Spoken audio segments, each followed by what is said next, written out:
So I think we're going to go ahead and get started if everyone's ready. I think as participants join us, they can just get engaged with the conversation. And so with that being said, I'll start with a brief intro. Good afternoon, everyone, and welcome to our attendees that are joining us. My name is Daima Williams of VI Canaculture here in the beautiful St. Croix. And we have partnered with Canaspire. And I'll, of course, hand the mic back to Tracy or Patrick or Warren if you guys will like to collaborate or, I guess, share what Canaspire does. But for VI Canaculture, we are a local grassroots networking platform designed specifically to assist our local cannabis industry in its development. So that means on our platform, we welcome partners throughout the nation, and quite frankly, more globally, because we do have vendors reaching out to us from international locations, but really to partner with experienced individuals in the cannabis industry to share with us their education, their experience, and their resources so we can cultivate a very robust cannabis industry in the US Virgin Islands. So that being said, joining me on my end is Dr. Shalonda Simmons-Emmanuel, and she does all things branding and marketing and helping people find their passions, and she will join us in our second hour. But with that being said, I will hand the mic over to Tracy, Canaspire, or Patrick or Warren, whomever wants to kick it off for us, and they can share with you what Canaspire is and what they're here to share with us today. Absolutely. Thank you so much, Daima. So first of all, just do a brief introduction. Can jump ahead in my slide here. So I'm Warren Harris. I'm the Chief Compliance Officer here at Canaspire. I've been with the firm now going on over 4 years. We've helped people get licensed nationally. So pretty much every major market as it emerges. We've done over 50 applications in New Jersey. We won more than a dozen in New York, Minnesota, Michigan, Alabama, Florida. Pretty much if it's opening, we've been there. We also do a lot of business licensing and business plan development, right? So this helps you understand really the roadmap for how your business is going to succeed. And we do this nationally and internationally. So my background really is as a cultivator. I've been doing that for about 18 years. Most recently, I was with Big Island Grown in Hawaii. And I help them do their business license application, all of their standard operating procedures for the Department of Health, as well as their facility build out for cultivation and manufacturing with employee training. So that's sort of my trajectory into the industry. And I'm joined today by Tracy Kaufman, who is our chairman and CEO. She actually helps run the company in terms of marketing. She gets everything out there in terms of our partner relationships. I also have Patrick Monahan. He is our director of sales. So when all of you want to chat with us later, make sure you reach out to Tracy and Patrick. And so I'll just back up a little bit and we'll start at the very beginning. So today we're talking about Cannabis Business Startup 101, how to get your business started. Really, what is the US Virgin Islands opportunity and what are some of the challenges? So this is what we're trying to get you to. Shop now open, cultivation now open. So, and again, Canaspire, we do all of these things. So, you know, from the application to getting you licensed, winning that merit-based application, getting you the highest score, developing a business plan that's really going to be a good roadmap for how you're going to succeed, how you're going to profit, really how you're going to overcome some of the particular challenges of the market. And then post operations, right? So GMP ISO, that's really more manufacturing, you know, best practices, making sure that everything is safe and healthy, employee training. You actually need a plan for that going into your application. And then of course, facility audits and compliance record keeping. So this is something where we do offer fractional compliance services to new businesses in order to help do their records, do their SOPs, and then come through and check it all to make sure that the state's not going to ding them or fine them in any way. So very happy to be with you all today. So let's start with the available licenses. And so right now, this is what the government has posted, right? So they're looking for up to 15 licenses on St. Thomas for cultivation, 5 on St. John, and 15 on St. Croix. And so really, they've since changed the timeline, and thank you, Daima, for, sort of tipping us off to, really the lay of the land in the Virgin Islands and how things are sort of going. But they've since pivoted and sort of made it such that the cultivation license is going to come first, which makes perfect sense. You have to have grown cannabis in order to manufacture it, in order to package it and sell it in a dispensary. So you don't want to put the cart before the horse and license a bunch of dispensaries and then leave them waiting 6 months to a year for the first crops to come down.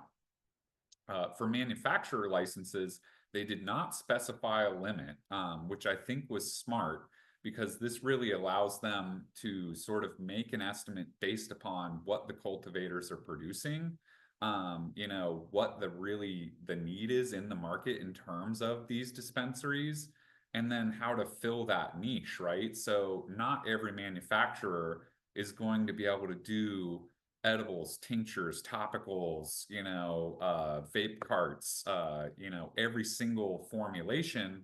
So this is where, allowing for a horizontal industry to open up, where somebody might have a boutique kitchen that just does, craft edibles, or a boutique, extraction lab. These are the sort of opportunities that I think will develop, following the cultivation licensing. And then lastly, the dispensary licenses. So these permits allow the retail sale of cannabis products, and you get 7 on St. Thomas, up to 3 on St. John, and 7 on St. Croix. And really, this is kind of good and bad. So it's good in that it preserves the value of the market. It doesn't cause over dilution. I see certain states like Mississippi where they license anyone that wants to get in. You've got 180 dispensaries sharing a $40 million market share. That's only an average of about 200,000 a year. That's not very much, and it's kind of hard to get somebody to invest in that or to sort of see really the value in that license. So this is where the Virgin Islands has protected sort of the market, because there's an estimate of this market to be potentially 66 million or more, and you're only splitting it between 17 licenses. That's a pretty healthy market share, and we can talk about that more. So this is one of my few very word-heavy slides, so I don't want to, hit you all over the head with this stuff, but these are the other licenses that are available aside from the 3 main that I just mentioned. So research and development license, this enables entities to conduct research on cannabis, including studies on efficacy, safety, and product development. These licenses are granted to qualifying applicants without a specified limit. Testing facility license. This allows for independent testing of cannabis products to ensure safety, potency, and compliance with regulatory standards. The number of testing facility licenses is not limited and is granted to qualifying applicants. Just to take a moment and speak about this license type, it does have a high technical background need in order to operate this. You have to use gas chromatography machines, mass spectroscopy. This equipment is not cheap. It does take, almost a pharmaceutical background, or at very least a chemistry background. So aside from having a high startup, high standards for, regulatory compliance in terms of, uniform testing standards, and then also just the technical skills to be able to run it. This is one of the things that I see, sort of a small island population maybe grappling with the most in order to get these experts in and really make sure that you have a great standard that's protecting the population. So the micro cultivation permit, this is really interesting because it's designed for small scale cultivators, and it permits the cultivation of 50 flowering cannabis plants and 200 immature.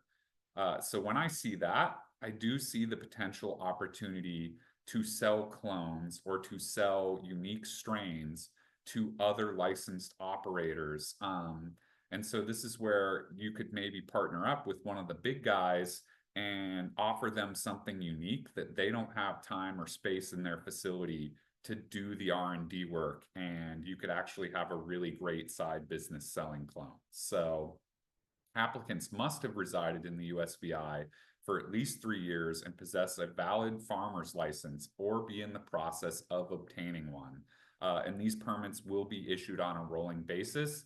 Again, I think that's smart because it really protects the value of the license and you're not inundating the market with just a million growers. And then it becomes also a regulatory nightmare of how do you even check to make sure these people are following the rules. Adult use lounge permit. So this is really interesting. This is separate from the on-site consumption permit, which is more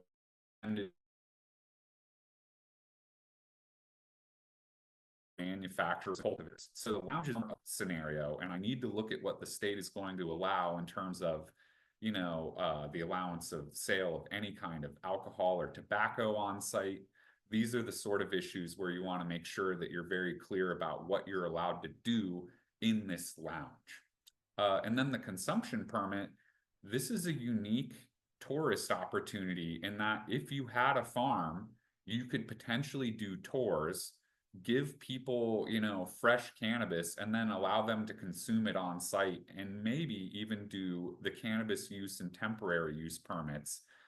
This is for concerts. This is for farmers markets. This is for cannabis festivals and cannabis cups. These sorts of things, they raise brand awareness. They bring in bodies, and they also bring together all of the licensees. So you can collect a few dispensaries on island. You can collect a few cultivators and manufacturers, and all come together, listen to music and get your sales out there and really promote your name. So it's really a nice way to sort of build community, build the culture of cannabis in the VI, and sort of start developing the industry. So the first question you may ask yourself is, which license type should I pursue, right? Do you want a retail dispensary, cultivation, a manufacturer, a micro, the consumption lounge, or the event license?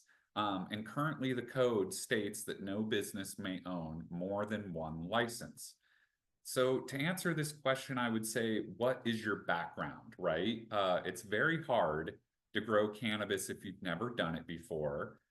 Manufacturing also takes a certain degree of technical skills and process know-how, as well as QA, QC, to make sure that you're bringing in and putting out the best quality product. I see a lot of interest just nationally in dispensaries because people know retail. They don't have to know a lot about the cannabis industry. And it's the sort of business that you can sort of figure it out without having to be a master grower or a chemist with formulations for manufacturing processes. The testing lab scenario, I already mentioned this, but it's just going to be a high standard of technical skill in order to get that off the ground. The machinery is very expensive. You also need, storage for in-sample products. So you're keeping things for recall records. You're keeping things for shelf stability testing. It's not the easiest startup, but it is something that's going to have a high demand because there are regulations currently in the VI for making sure that all of this is adequately tested. And just, it popped out of my screen, sorry. Get back in, okay, there we go. So how to apply?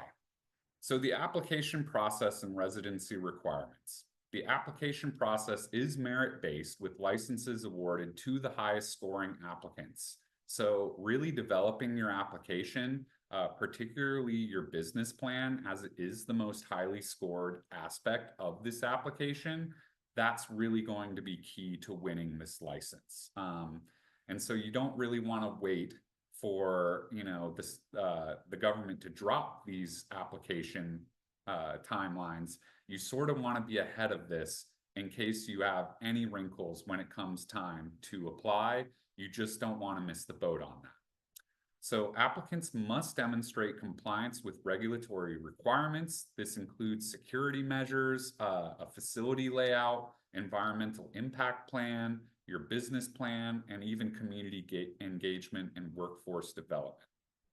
And then, of course, to just re-mention the residency requirements, they do stipulate that all applicants, entities, except for microcultivators, must be majority owned, at least 51%, by individuals who meet specific residency criteria, such as residing in the USVI for a designated period and having attended a school in the territory.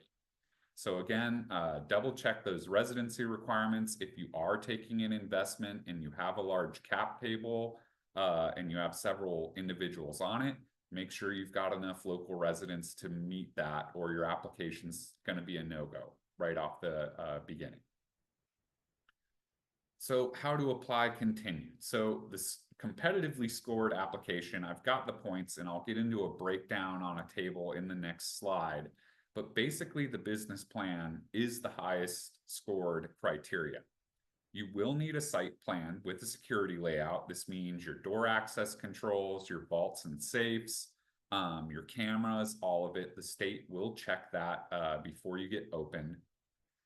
Proof of site control, usually this is a lease or deed demonstrating that you in fact do have access to the space that you intend to operate. Proof of residency, and then source of funds. So this is one where I've seen people get hung up on this in the past. You do need to be able to demonstrate based upon your business plan that you can actually fund all of this, because the state doesn't want to give away one of these limited licenses and then somebody just falls flat on their face and suddenly they can't get the license off the ground. Security and record keeping plan. So how are you going to keep track of all of your records? How are you going to keep the facility secure and prevent diversion? I can tell you that most product diversion actually happens from employees. So this is where having a good plan, having good security, it goes a long way to protecting your business. Operations plan, basically, how do you do what you want to do? And this comes down to the success and livelihood of your business moving forward. I've seen a lot of operations where they have a master grower, a master, chemist or formulator for manufacturing. And if they ever get mad and leave, they sort of take their magic with them, right? So immediately you want a robust operations plan that lays out in as much detail as humanly possible exactly what you're doing in that facility to avoid any sort of key man issues and to keep continuity going. Facility suitability, this is a big one in the islands. Sustainability, and we'll talk a little bit moving forward about, hurricane season and maintaining power, and, just infrastructural issues that I encountered in my time working in Hawaii with Big Island Grown. An employee training plan, this is important just for the success of your business. And I've seen so many employees that say, I didn't know that was something that was part of my job. And so just recording all of this really allows you to hold those employees accountable. And again, protect the value of your business, prevent recalls, prevent regulatory infractions and fines. This is going to make a big difference in terms of your success moving forward. Social equity and workforce development, this is 150 bonus points. They do allocate this for people that have an interest in sacramental cannabis.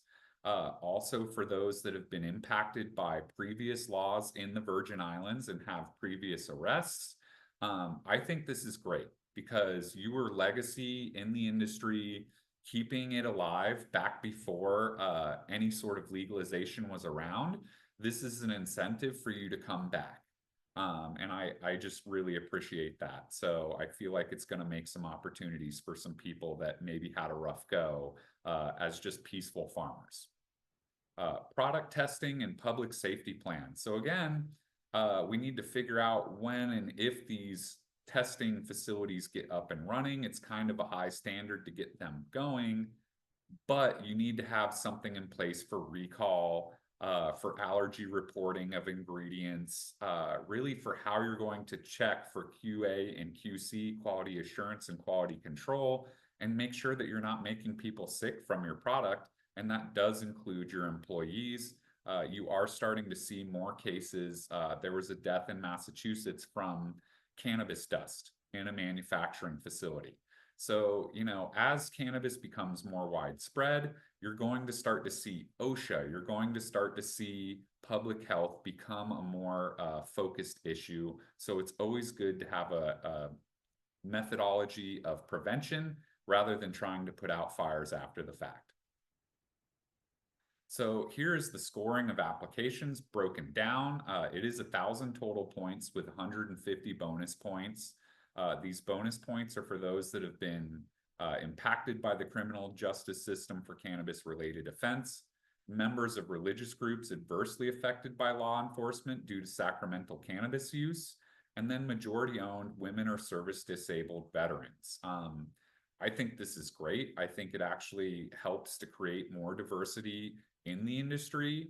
And it also prevents this from being sort of a thing where only those with the absolute most money and most privilege can enter. So I think this is going to help right some of the wrongs of past legal and regulatory scenarios. So always happy to see these sorts of incentives.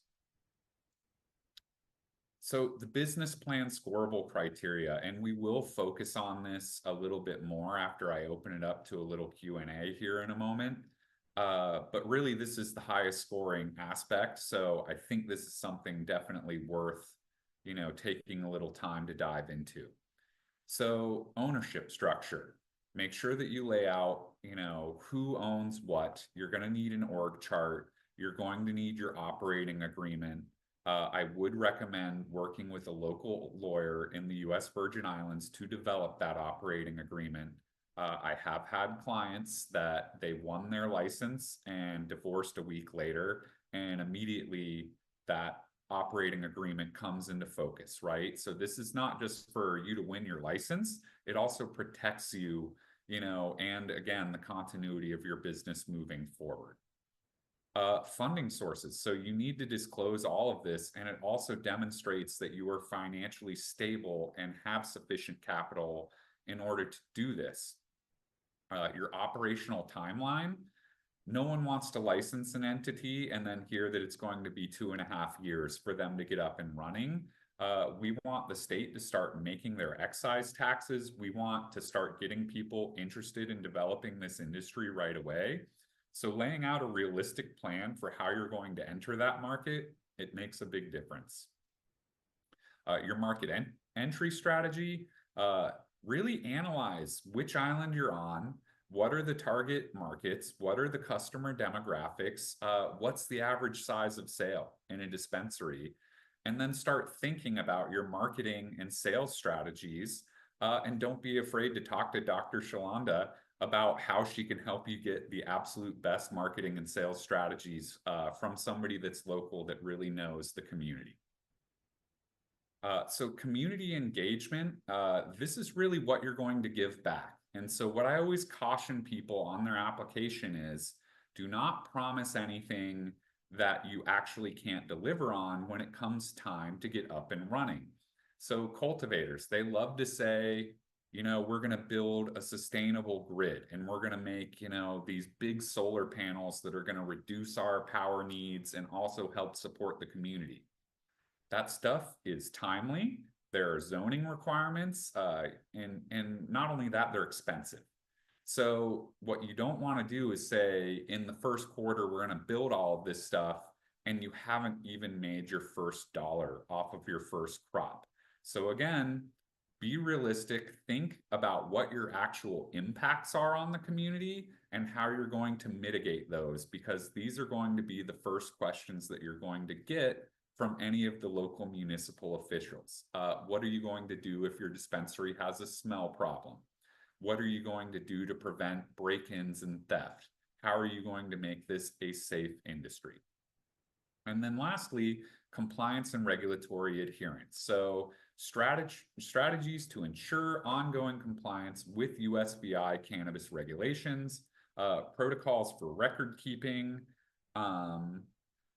These are the sort of things that help you report and maintain adherence to your legal standards. So the state is going to have regular annual reporting, even down to daily seed to sale tracking requirements.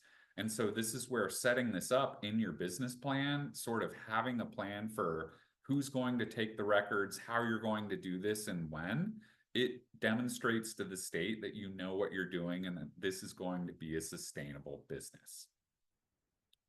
So let's take a moment and open it up to any Q&A that we might have, and if we see any comments, I can just try to pull that up. Does anyone have any questions for me on the licensing section? I do. And thank you so much for this really helpful information. I am taking copious notes. One of the things that I did have a question about is, what is GMP? I'm familiar with ISO, but what is GMP certification? Absolutely. So GMP is good manufacturing practices. Usually you'll see it referred to as CGMP, and the C just means current. But this is a standard held throughout the United States for really any manufacturer of scale, right? So this is how you have recall plans, allergy reporting, down to, QA, QC, and checking to make sure there are no metal shavings or contaminant falling from your food manufacturing, assembly line into your product, right? So it's really about protecting people. And what we're seeing is states are starting to adopt this in the cannabis industry. So New York requires GMP for manufacturers, so does Florida. So I do think, looking ahead, if the feds ever do allow federal legalization, that's going to be the immediate next step, and it's going to lead to whether or not these businesses survive. If you can't bridge that gap between a compliant facility and a GMP compliant facility, when federal legalization happens, it could be a death knell to your company. Okay, thank you for that. And as someone who is aspiring myself to pursue one of these licenses, am I correct in assessing that CanAspire can provide me with assistance in developing all the plans that you indicated? Yes, absolutely. We really are sort of a soup to nuts, one-stop consulting firm. So we develop all the application materials, but then we don't just walk away. When you win, we want to come through and update all of those materials. So the state will require your security plan and record keeping and all of these things. But once you get licensed, you still need opening and closing. You still need daily sanitation. You still need cash handling and just little best practice things that we want to help develop so that you guys are really, ready for success and able to move forward in the industry and keep working with you long term. Awesome. And I think lastly, because I don't want to be the only one asking all the questions, but lastly, separate and aside from the actual plans that are essential to the success of owning, operating, and successfully running your enterprise, do you have partnerships? Say, for instance, I was interested in having a robust security system. Would you be able to connect me with any of those additional resources that I could utilize to secure my business? Absolutely. So yeah, we do help a lot of clients with vendor vetting. We do have a large network. We help people choose their POS system. We help them set up their seed to sale tracking and get their software in place for that. And we also have vendors for door access controls, cameras, your online monitoring and recording. And of course, we try to do this in a way where we collect multiple bids. You get the best possible price that's going to fit your business needs, and really sort of helping you get what you need to get operating without breaking the bank. So that's where we don't just go, oh, we use this company. we're really sort of agnostic on that in terms of trying to help the company get exactly what they need at the time to get running. Awesome. And one last question. I know I said that was going to be my last question, but one thing did occur to me while you were speaking. Financing is a massive part of any business endeavor. And because of safe banking practices and where cannabis stands on the federal level, financing for the cannabis business can be, if not impossible, but definitely challenging. Are there any recognized financial institutions that you're aware of, or would you be able to assist anyone who may need to pursue financial assistance in order to establish a business? Absolutely. So yeah, what I'm seeing in the market is you will see small credit unions that will do lending. Usually they won't do it without any sort of collateral. And then from there, it's really a lot of private lending, right? So venture capital, angel investors, friends and family. And we do help Canaspire, that is, our clients, get in with these investors. I will wear my subject matter hat and sort of, ensure them that they have somebody on their team that knows the industry and knows how to get this running. But a lot of it comes out of a good business plan, right? So that's where I would say start with a really solid business plan, because that's going to be how you rope in these investors and show them that you're competent and really have a great plan. Awesome. And the last thing is not a question, but a statement. I know you touched on social equity in terms of allowing people who may have had past records associated with cannabis, marijuana, either possession or distribution. And I am aware that in the Virgin Islands, there are contracts for attorneys that can assist individuals who may need the expungement of their records so that they can pursue these licenses. So for anyone who may have a challenge in that area, there are provisions that are going to be set forth to assist individuals in expunging their records so that they can, pursue cannabis licenses within our local industry. That's So great. that's it for me. Yeah, I really appreciate that. And again, local lawyers, everyone, like, I think that's just so important. They know the local regulators, they know the state, and they know the law. And they're also just going to be part of your community and more invested in helping you. So absolutely. So let's do sort of a deep dive into business planning, since it is the highest, scorable criteria. And so let's start with sort of what the market challenges might be for the Virgin Islands. And so I did mention that I worked with Big Island Grown in Hawaii. I would say it's very similar. The logistic challenges of trying to grow and manufacture on an island in the middle of the Pacific, it's going to be very alike to what you'll experience in the Virgin Islands. So first of all, hurricane season. Hurricane Ian actually caused a dispensary down here in South Florida to lose its HVAC. It was over 2 weeks that they were out of power, and they lost their entire crop. Now, in Florida, they only allow you to have crop failure one time per the code. So this company basically used their one get out of jail free card to buy product from their competitors in order to keep their business afloat. But this is where redundancy, planning ahead for these sorts of problems, solar panels, backup batteries, diesel generators, you can't afford crop loss. When you build $1 million facility, if you lose, an $80,000 or $100,000 harvest, it's devastating. So you really need to plan ahead for that. The wet, hot climate does make it difficult for outdoor. And I've got a photo here, of some badly burnt cannabis, right? Look, this is something where you need a proper greenhouse for protection, ventilation, dehumidification. All of these things are going to either require power or some sort of infrastructure in order to keep that. And then, of course, the last would be island time logistics. And so in Hawaii, we ordered $60,000 worth of cocoa coir to plant all of our initial plants. it got turned away by the Hilo Ag Department and sent back to the mainland, which was a 7-day boat ride. So suddenly we're ready to start, planting our plants and getting dirt in pots. And we literally just lost our entire facility of dirt. So this is where I would recommend an open line of communication with the individuals that are responsible, talking to these ag departments, talking to these port individuals, because you are going to be shipping in things. You are an island community, and there is concern about, pest pathogens and things coming in from outside and endangering the local ecosystem.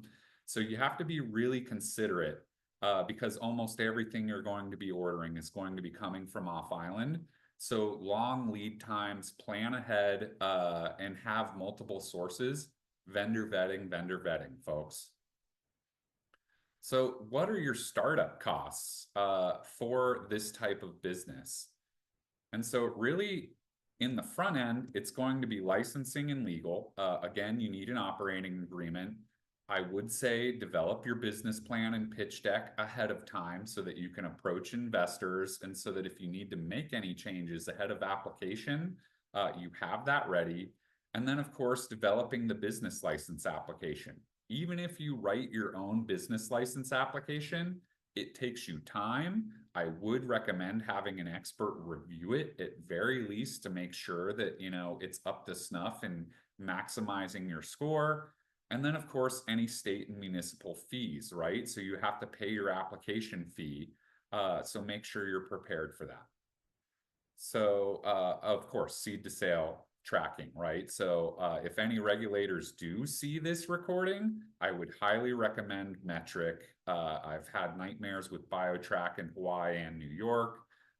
Flourish is not that great. It's just one of those things where all of them have issues. Metric, in my humble opinion, is the best of the bad. So new construction and retrofit. So what does your building need, right? Choose a local general contractor, find an MEP, somebody that knows how to do your electrical, plumbing, and HVAC systems. And then also get this laid out with your security plan to make sure that your facility is going to stay up and running. Collect quotes, issue RFPs, do your vendor vetting, get the right price for the right project. The low bid isn't always what you want. Oftentimes you're going to want something that's going to be a premium product, but it's going to last you, so you're getting the most out of your money. And then, of course, manage timelines. Again, this goes back to logistics. You're in the Caribbean. Make sure that you are constantly pressing against those lead times, because they can really hang up your startup and wind up costing you tons in rent or power or labor. Communicate with municipal officials. So this way, what inspections are coming. For instance, in Hawaii, we had to install a $250,000 fire pump. And it's one of those things where you can't exactly argue with the fire department. They tell you, you need this equipment, you need to do it. So keep that line of communication open so that you don't have any surprises. And then lastly, it's going to be your personnel. Who are the individuals that are going to help you achieve this? Who do you have that knows how to grow great cannabis in the outdoor on the island, dealing with the heat and the humidity? Who do you have, in terms of your operations that you can afford based upon your projection?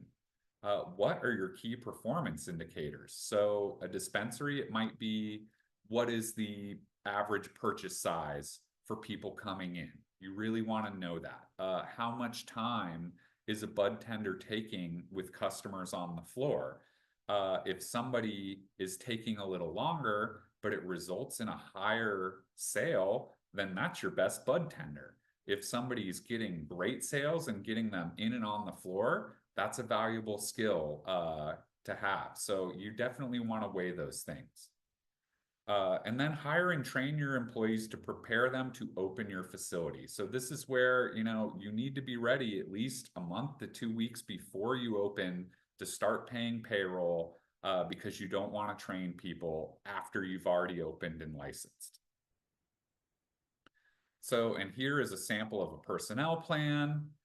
It's not uncommon for CEOs to, take equity. You know, you will see you lay out the max amount of people when you begin to expand. You need to know what these costs are going to be. And then, of course, your manufacturing equipment, right? So this is basically what your startup cost is. So whether you're a cultivator, manufacturer, or a dispensary, what do you need in terms of POS, in terms of your facility? How much is your retrofit? How much is your CapEx for equipment, cultivation or manufacturing? Legal and professional fees. And then, of course, your operating expenses, utilities, payroll, accounting, all of these things have a cost. So what do you realistically need to get this business off the ground and not wind up, you know, broke before you've made your first buck? So let's do a little bit of a deeper dive. Now we looked at your startup expenses. What are your operating expenses? So really every operator is going to need seed to sale software. It's going to be plant tags and scanning materials for the cultivators. You do have to pay utilities, even a dispensary, you're going to have a power and water bill. Packaging and labeling, that's something where, you know, sustainability is definitely key. Is it helping you with shelf life for your product? And also, is it compliant with the state? It usually needs to be child resistant, opaque to keep out light, all of these things. Protective equipment and employee training. If you're a cultivator and you have to spray plant amendments, what are you doing to protect your employees and keep them safe? If you're a manufacturer, what about, you know, hair nets and gloves and, you know, breathing material to prevent cannabis dust, as I mentioned earlier in the talk? Supplies for biomass. If you're a manufacturer, you need to establish a relationship with a cultivator to ensure that you've got a steady supply of product to keep your business afloat. Nutrients, soil, CO2, security, regular monitoring for all of that, security personnel, and then of course your community contributions. What are you giving back? Usually this goes into your community impact plan. They want to know. Lastly, maintenance and repair. Just, you know, every facility is going to need this regularly. So train your staff to keep your business compliant, secure, and scalable. So this means operational SOPs in an employee handbook, establish what those policies and procedures are. When is an employee late? You do need to have a zero tolerance workplace violence policy, usually a drug-free and alcohol-free workplace policy. Some states do make, you know, caveats for medical use. So if you do have employees that, you know, have a medical need, that sometimes can be fine, but it's usually going to happen off of the facility. What operations were not covered, right? So best practices, cash handling, opening and closing, retail sales language, not making any promises that your cannabis is going to cure cancer or, you know, do any kind of miraculous things. And then lastly, record keeping. And this is everything from sanitation to waste disposal, just making sure that when the state comes in to check your reporting, you have it all logged. And really a big one is recording training. This comes down to making sure your employees know what to do and that you're not left going, well, I would like to fire them, but I don't have any record that I ever showed them what the right way to do the job was. So this is basically a look at where the market is headed nationally. So, I mean, we're looking at a potential, you know, $24 billion market in the United States. So, you know, no pun intended, this is a growth industry. It's something that we all really want to be in. So, to speak to your community impact plan, be realistic about what your potential impacts on the community actually would be. How are you going to mitigate smell? How are you going to keep your site secure and not having break-ins? Make contact with the local government and ask them what they would like to see. Are there any causes near and dear to their heart that you could easily help support. And it's really going to win you a lot of goodwill as well as bonus points on your application. And then establish what your mission is. What is your own trajectory? What brought you into this industry that you want to make a difference? And try and put that own personal narrative and your desire to make a difference in cannabis into your plan. And so the secret to success is really a profitable business, folks. So this comes down to what your sales forecast is, what those operating expenses are, and then lastly, how this is all going to play into your profits. Be realistic. You don't want to show, crazy skyrocket high profits. You want this to be, similar to other averages in the market. Look at what the industry actually has available. So I mentioned that there's 66 million potential for this market to be. With 17 dispensaries, that's about 3.4 million a dispensary. That's a very healthy business. Now, what that plays out to in your profit is all going to come down to how much you spent on your startup, how much you're actually doing in sales based upon your demographic and population, and then, of course, how well you were able to shave these operating expenses in order to show growth moving forward. So you definitely want to ensure that you have a realistic plan for how you're going to make a buck, and that investors, they love to poke holes in this and try and knock you off your balance. So again, start the business plan early. Don't wait for the application in order to get into this. And so really, that's everything I had for now, but I'm happy to open up to any more question and answer that we may have at this point.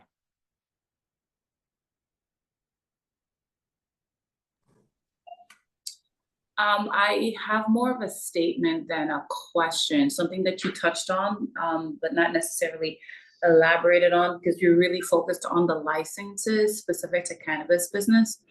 But when you spoke about some of those non-touch businesses, like the HVAC system, Yep. and I'll use that because I had a discussion with a local engineer, and they did not see how their engineering business, their specialty, was applicable to the cannabis industry.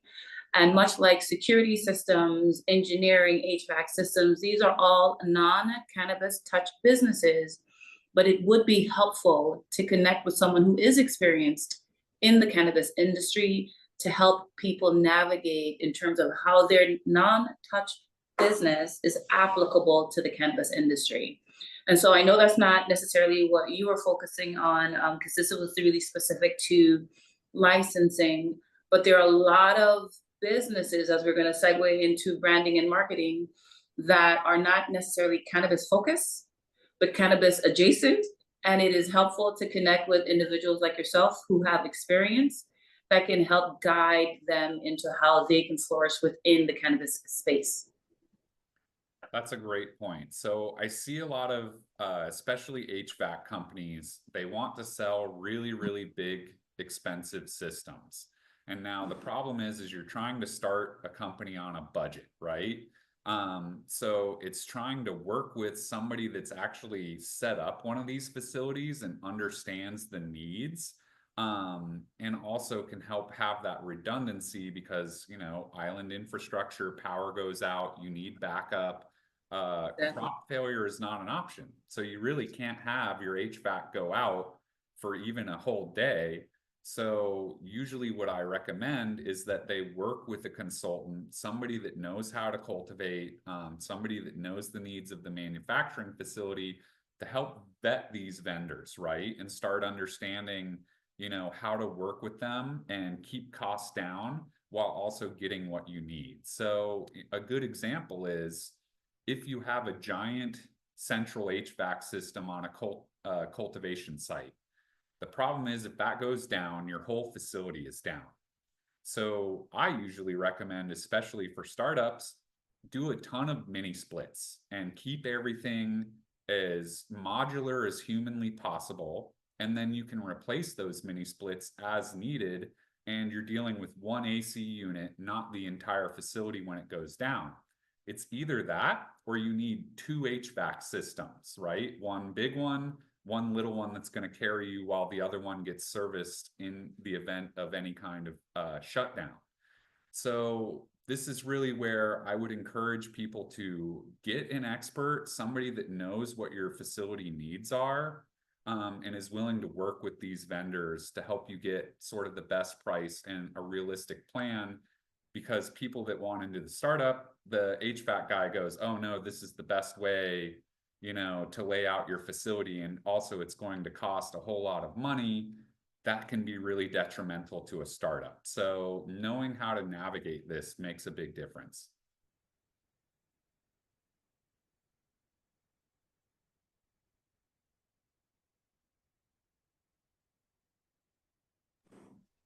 Anyone else with any other questions? Well, I mean, anyone? So thank you so much for that, Warren. Anyone else, Patrick, or Tracy, anything else that you guys would like to add? No, I just wanted to thank everyone for attending today. And if you would like to get in touch with Patrick or Warren from Canaspire, feel free to reach out to our webpage, canaspire.com, has our phone number, as well as a generic email that we can follow up with you. And Patrick just put his email in the chat as well for anything sales related. You can direct that in Patrick's direction. But we appreciate everyone's time today and look forward to working with you in the USVI. And may I ask Tracy, for those who attended, will the slide presentation be available afterwards? It will be. So we're going to send a follow-up email and Patrick's going to follow up with all of the registrants. And in addition, we'll be posting it under the video section on our webpage, canaspire.com. Thank you so much for that. And from those of us at VI Canaculture, Dr. Shalonda Simmons from the Shaskai Group, and also as a representative of B, and she'll elaborate on that further in just a bit. I want to extend a special thank you to Canaspire, the team. Patrick, thank you so much. This really started as a call from Patrick and now has evolved into a partnership where we can collaborate and really share with the Virgin Islands community, particularly those who are interested in pursuing cannabis as an enterprise, really kind of exposing us to the resources, the education, and the opportunity. Because this is a budding industry, no pun intended, a budding industry, and there's so much groundwork that's necessary to ensure that we're successful. So I really do want to take a moment to pause and thank the Canaspire team for joining us and really sharing your experience and your knowledge as we start to cultivate the industry. To those of you joining us online, I want to transition into sharing with the team here. I think we have Natasha. Are you still here with us? Yes, I am. Wonderful. Dr. Shalonda Simmons, as I transition, I don't know if the team from Canaspire wants to stay with us. You're welcome to do so. As a supplement to our presentation today, not just are we talking about cannabis business development, one of the things that was really important to me as someone who was interested in starting up my own cannabis business was the branding and marketing piece. And so I will extend the invite for Warren and Patrick to stay with us, but this is probably really redundant for you as this is not your first rodeo. So feel free, if you have other meetings, other engagements, to drop off if you need to. But I wanted to transition into our second portion of this is cultivating success and navigating the 6 Ps of a passionate brand. And if I can just go ahead and share my screen. Tracy, if you'll allow me to use the Yeah. platform. Yes, because I don't want you to drop off and, there's the whole kit and caboodle. Yeah, no, I understand. Thank you so much. And thank you to those of us joining us online. There is this thing that you do where there's technical difficulties sometimes. And so just making sure that we can navigate through that so that we have a seamless presentation. Can you see the current slide that says cultivating for success? Yes. Yes. You can see, wonderful. And so with that being said, I will turn the mic and the platform over to Dr. Shalonda Simmons Emmanuel, the Chief Passion Officer of the Shaskai Group here locally on St. Croix. And as I shared, she was one of our panelists, our first presenter at our conference, because it really does start with finding your brand, finding not just your personal brand, your business brand. And with that being said, I will turn the mic over to Dr. Shaw, as we call her, lovingly on our end. Take it away. I will mute. So that we don't have that feedback.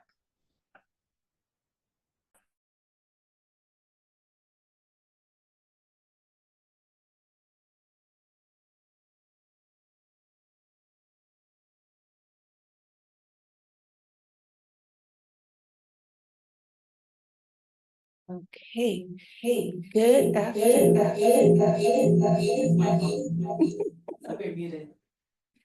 Can everyone hear me okay? Yes. Okay, wonderful. Thank you so much for that beautiful introduction, Daima. Thank you for VI Canna Culture and Cannaspire for allowing me to share this platform this afternoon. We had such an amazing time at the actual VI Canna Culture conference back in April when we did this presentation, because while I am presenting, we are all participating in this. This is going to be a conversation more so than a lecture, okay? So cultivating success, we are looking at capitalizing on the fact that cannabis is being legalized in the Virgin Islands as an opportunity for us to enter into that space. Many of us are entrepreneurs or small businesses that are going to be doing that. So if you can advance the slide. We're going to be looking at the 6 Ps that you need to consider through the lens of the cannabis industry in the Virgin Islands, because we as local people down here, and we have our cultural nuances that is very unique and is not often applied elsewhere, right? As Virgin Islands people, we understand that. So with that, we wanted to really cater this presentation to our cultural heritage and our roots as Caribbean people, as Virgin Islanders, particularly in the USVI. And we're very passionate people. So really tapping into that, but also connecting it from a brand strategy and entrepreneurship standpoint. So we're going to go through the 6P framework to help you think about how you want your business to be showcased and how that's going to be birthed through you as the entrepreneur or small business owner. But before we get in, I am Dr. Shalonda. Just give you a quick synopsis of my background. I have over 25 years of leadership management and multicultural marketing consulting experience. My academic adventure started out here at the University of the Virgin Islands, at HBCU, where I got my bachelor's degree in business administration. Daima and I actually happened to work for many years at the Governor Juan Louis Hospital and Medical Center. So we both come from a little bit of a healthcare lens, her on the clinical side, myself on the administrative side. And I have a PhD in industrial organizational psychology. So I'm very passionate about helping small businesses, entrepreneurs, and organizations address their workplace challenges so that they're able to thrive. As Daima mentioned, I am the Chief Passion Officer of the Shaskai Group, and those are the 4 areas that we focus on: people development and training, strategic planning and operational consulting, organizational development and workplace refinement, and I'll expand a little bit more on the passion to impact solution in our 6th P. But before we begin, I would like to encourage everyone to just take a moment. I know that with the Canna Inspire presentation, it was a lot of valuable information to absorb and digest. So if we could just take a moment to take a deep breath and just pause for a second. Because we want to be present. The past and the future are constructs of our mind, and the only time that we really have is right now. So let's really use this opportunity to maximize our time together and really garner what we're hoping to get from these presentations. And the cards that I am showing on the screen come from the Be Shaskai affirmation deck. So I could share a little bit more about that later. Next slide. All right, so the first P is personal infusion. Is your brand birthed or bought? And oftentimes we don't think of our personal brand or who we are as individuals from the lens of a multicultural marketing perspective, right? Many of us are born, of course, in the Virgin Islands, who are going to be mostly the audience that's going to be looking at this. But can it be bought? And oftentimes, when we look at our brand, it really starts out with our personal vision for ourselves and our values. And how does that link with our brand strategy? And the brand strategy for the brand values, two very different but distinct and intertwined concepts, right? So you as an individual, if you looked at maybe your top 5 values, for example, one of my top values is honesty. While it can be a good thing because you know where you always stand with me, it can be a challenging thing because I can be a little direct, right? And as a Crucian, sometimes we could be very direct. And we have to be mindful that that doesn't always go over well in certain environments or cultures. So just being aware of your values are very, very important, right? But then what are you passionate about? That passion is what you would do if you weren't getting paid for it. What you absolutely enjoy doing, what taps into your strengths, what taps into your talents, right? And it truly becomes part of your identity. So the question I ask you is, what is your passion? We're talking about entering into the cannabis industry here in the Virgin Islands. Is that something you're passionate about? Because oftentimes when you're going into business, if your why is not strong enough, it's hard to navigate the challenges. And we already know that the cannabis industry can be very challenging, particularly since it might be locally legal, but not federally legal. There are a lot of barriers to entry. There are a lot of challenges that you would have to go through. However, it's that why and that passion that's going to help you really overcome a lot of those. So are you currently living true to your passion as you start to think about getting into the cannabis industry? Our second P is professional image. And we bring that up because while you as a small business owner or entrepreneur brings forth your own values and your own vision for the business, you have to think about your professional image when you become a business from a strategic standpoint, from an identity standpoint. How are you going to convey a level of integrity? Because we know that there's a lot of myths associated with the cannabis industry. And how are we going to make sure that there's a consistent level of high quality as well as high intent with your brand, right? And when I talk about brand, I'm talking very holistically. So it's more than just a logo. I think, you know, within our group, we know of certain brands that might convey a logo with people with red eyes or seem a little zoned out. Is that the image you want your business to portray? More than likely not. If you're particularly getting into the medical industry, you want something that's going to convey quality, something that's going to convey safe use, something that's going to be a little bit aligned with the medical industry, yet tailored to the cannabis industry, and it's going to resonate with the audience that you've identified you're going to be targeting.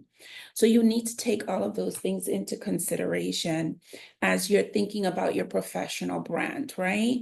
So it's important to craft that image across various platforms. So in the prior presentation, they talked about your business plan. One aspect of your business plan really needs to be your marketing strategy and the different touch points you're planning to use to be able to build your brand awareness and to garner a reputation and following to be able to do that. So I like this quote from Jeff Bezos: "Your brand is what other people say about you when you're not in the room, not what you say about yourself when you're in the room or what you're trying to convince people that you are. It's what people's impression of you are. And so they're willing to share that when you're not even present, which is very, very important." Our third P is plan by purpose, not by chance. What people fail to understand is whether or not you're intentional with your brand, whether or not you're intentional with your business strategy, your business and the industry is going to evolve whether you like it or not. And therefore, it is very, very important for you to have a very strong plan in place, for you to continue to measure those and be able to determine whether you're on the correct trajectory. So if you need to calibrate, you can do that. And that always involves exploring the market analysis. What is your competitive landscape? There are a lot of people trying to enter into the cannabis industry. And I'm glad that the prior presentation really talked about those financial projections, because it's one thing to get started. It's another thing to have that sustainability and that longevity within the field. And all of that also has a part to do with your strategic planning and your plan. So you don't want to leave it to chance. The fourth P of our framework are people. It's really all about that human connection. Whether we like it or not, organizations are made up of people. Organizations may do business with other organizations, like the Shaskai Group does business with VI Kana Culture. But at the end of the day, it's Shalanta doing business with Daima, because we've established that level of trust. We know ourselves and we also understand each other, and we build a relationship. So you want to be mindful of the people as you start to build your business and start to build your brand that you're going to have within your circle. I'm going to get on my academic hat for a second here, where when I worked on my PhD, we talked about social cognitive theory, which was developed by Dr. Alan Bandura. And it talks about the self. We talked about that personal infusion, but he also talks about proxy, those individuals who are very close to you that are able to influence or be a partner in what you're trying to accomplish. And then there, of course, there's the larger community. So building those relationships between your team members and your customers and other stakeholders becomes so essential as you're trying to nurture and cultivate success within your brand. And then, of course, be intentional with those internal strategies, because that's going to impact what happens externally, right? So cultivating a supportive team and a company culture. The sixth P is performance, right? At the end of the day, once we start to put all these little pieces together, we want to be able to maximize and operate as intended so that our performance is exceptional. And this links very much to the operation plan that was discussed, or your operational strategy in the prior presentation, right? How are you going to measure those metrics? What are those metrics that you're going to use to determine your success and whether you're on par with the performance you're hoping to do? There's a very famous quote by one of our mentors, Mr. Jeff Nelson, who used to say, if you can click, Daima, if you can measure it, you can improve it. If you cannot measure it, how do you know where you are? It's almost like deciding, okay, we're going to go from St. Croix to California with no GPS, with no roadmap. How do we know we're going to get there? If we're going to jump in the car and try to drive off the island, we're not getting there because we have water, right? So how are you going to measure your success along the way? What are your milestones, or what are you working towards? And then last but not least, our sixth P is profits. But I want to emphasize profit to impact solutions, because while we go into business, hopefully to be successful from a profitability standpoint, we also want to be mindful as we're thinking about the brands that we want to be able to convey once we have our business or even our personal brand, that there's a relationship between the passionate part of us, why we're going in business, the purpose, and then being able to translate that into profitability, right?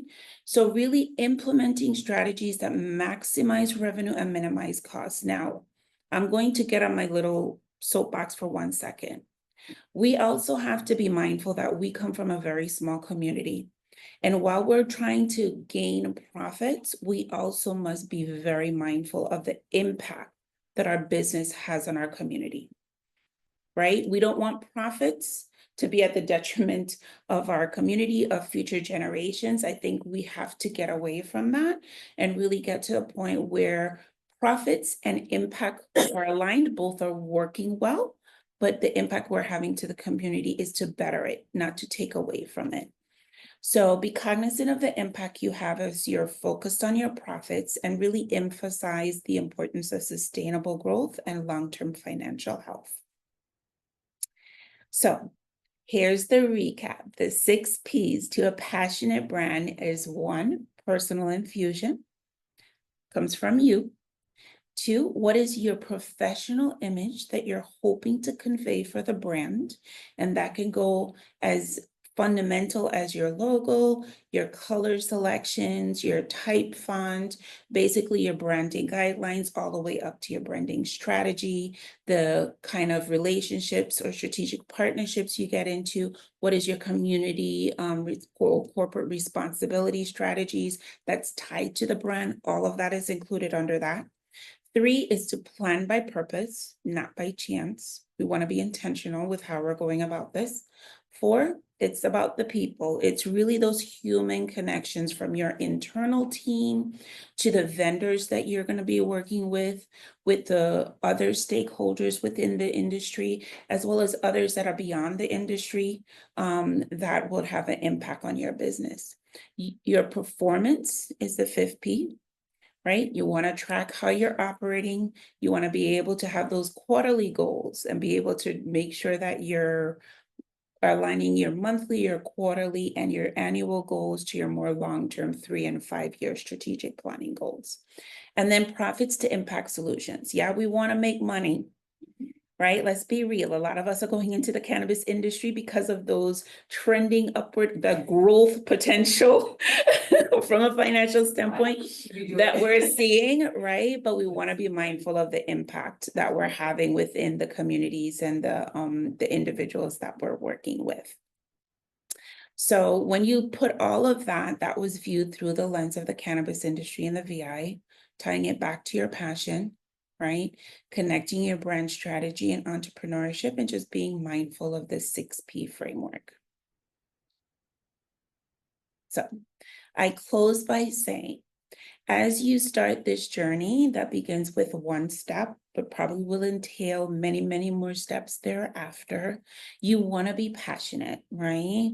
You want to invest your time in the places and the people and the things that you love as an individual, but also as a business, because that's going to help to ensure that your why is strong enough. Final slide.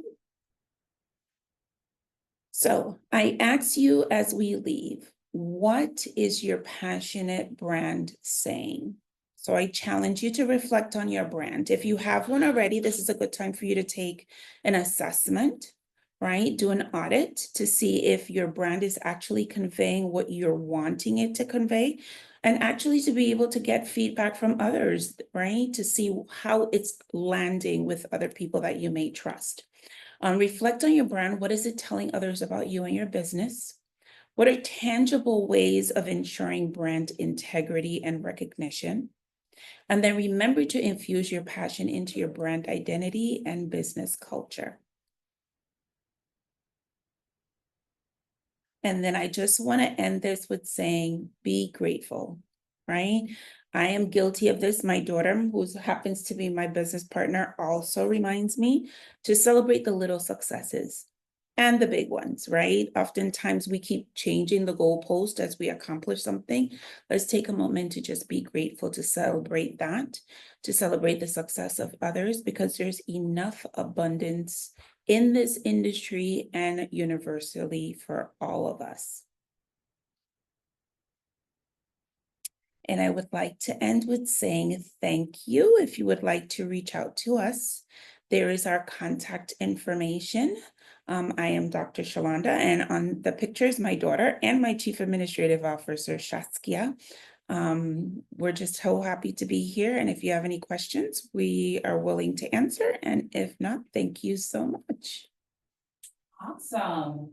As I take control of the screen and get back to not sharing my screen, I want to take a moment to say thank you so much. You're welcome. Can everyone see me? Thank you so much, Dr. Shah, for that riveting presentation. I will share, as someone who is entering the cannabis space by way of developing my own business, that this portion in terms of developing my brand was instrumental. I wanted it to be reflective of what I wanted it to convey. I wanted to be a quality brand and that I could consistently produce the same level of quality. And I wanted to be mindful, and this is the nurse in me, that anything that I do was not going to be to the detriment of my community. And so thankfully, I have a Dr. Shalonda Simmons in my life. She has been one of the individuals that I can rely on in terms of being my sounding board, effective feedback. There are times that she's actually stopped me from doing things that are not consistent with what I would have otherwise wanted to do. And so I cannot stress enough the importance of having really experienced individuals that can help guide you in developing your 6 Ps, really finding your inner voice and conveying that in a way that's consistent with the brand that you want to develop. And she did share her ways of contacting her even after this presentation. As you're going to continue to grow in this process, and you're going to realize that it is essential to tap into those individuals that can guide you in developing your brand. I'm happy you were able to share that contact information. Trust me, you will need it. And so with that being said, I want to thank everyone for staying connected, staying in tune. Tracy has also shared that she'll be sharing follow-up information and the slide presentations via email. Thank you so much to Cannaspire, to Patrick and to Warren and to Tracy for joining us today and leading the discussion, to Dr. Shalonda Simmons and the Shaskai Group. And of course, VI Canna Culture is here to assist local Virgin Islanders in getting the resources that they need so that they can really have robust cannabis businesses that will thrive. So thank you for all the participants, and we will absolutely stay in touch. Look forward to checking us on all our social media pages, Cannaspire, VI Canna Culture, the Shaskai Group, the B Group. There's so many ways for you to stay connected with us, and so we look forward to future collaborations. Thank you, everyone. Have a good day, everyone. Thank you. Any other questions before we log off? I just realized I didn't ask. Any other questions before we log off?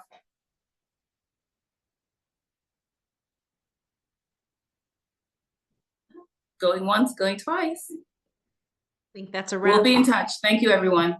Bye-bye.